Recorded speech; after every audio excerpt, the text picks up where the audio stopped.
Čau maznačikovia u nás doma. Dneska spravím video dlhé o čistení zvieratka. Zabudol som vám ho oznámiť pár dní dozadu na tej výlebe tu a ďalšie. Ale viete, že budú ďalšie videá, tak len to chcem vám oznámiť teraz, že vyjde asi zajtra alebo dneska, tak si spravíme o tom video. A tak to vyzerá. Je to 50 krát neviem čo, ale je fakt pekné a úplne priestorné aj na výšku, takže by mu to mohlo stačiť. A strašilky som premiestnil do tohoto. A aby sme nemuseli kupovať nové terárko, tak využijeme to, čo máme doma. Keďže nám zomreli žabky, tak sme pagekonov premiestnili sem, čím pádom sme dali strašilky sem a teraz ideme adaptovať nové zviera. Takže to bude tuto. Keďže Anolis sama im stačí menšie terárko, tak sme vybrali takú variantu, čo mu bude úplne ideálna.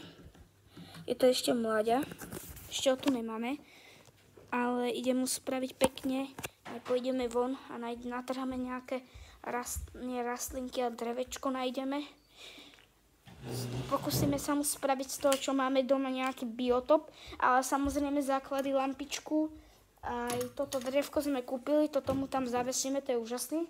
A toto mám zo strašilie, k tomu tam dám. To je také úplne dobré. Ešte tu mám aj zmisku s vodou, starú od gekončikov. Gekončikov sme vlastne kúpili novú, väčšiu, keďže oni sú dvaja.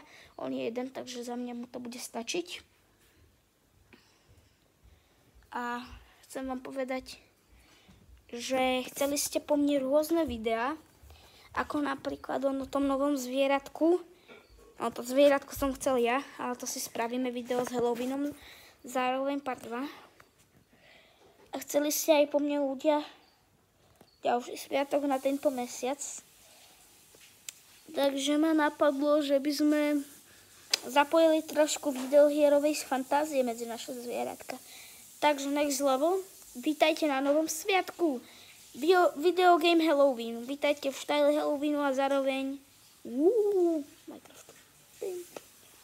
Takže ozdobu novú Minecraft necháme Halloween éru ešte stále, ale na ďalší mesiac bude videohrova, takže sa budeme baviť len o Bravku alebo o Minecrafte. Ja som, čo skoro vyjde na budúci mesiac, to si ešte povieme na tom videu.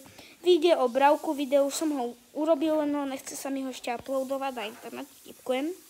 Už by som ho dávno dal, lenže mi ide o to, aby ste sa na ňu čo najviac tešili, takže som vám to prezradil teraz a vidíme sa na najbližšom videi.